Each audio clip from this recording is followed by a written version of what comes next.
முத்தையான்ற பெயரை கண்ணன் மீது உள்ள காதலால் கண்ணதாசன் என்று மாற்றிக்கொண்டவர். முத்தையா தான் அவருடைய இயற்பெயர். வசந்த மாளிகை படத்துல உன்னையல்லால் ஒரு பெண்ணை இனி நான் எண்ணத்தினாலும் தொடமாட்டேன்னு எழுதுன. கம்பன் எழுதுறான், இந்த இப்பிறவிக்கு இரு மாதரை சிந்தையாலும் தொடை.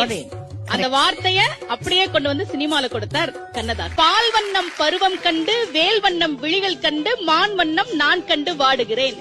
கைவண்ணம் அங்கே கண்டேன், கண் வண்ணம் இங்கே கண்டேன், பெண் வண்ணம் நோய் கொண்டு வாடுகிறேன். இந்த வண்ணம் எங்க இருக்கு தெரியுமா?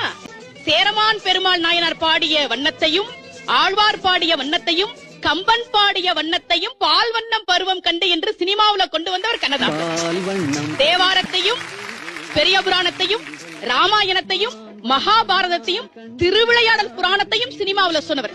இப்படி எல்லா பக்தி இலக்கியங்களையும் படித்த கவியரசர் கண்ணதாசன் சினிமாவுல ஒவ்வொரு வரியில எப்படி சொல்லியிருக்கிறான்றத நான்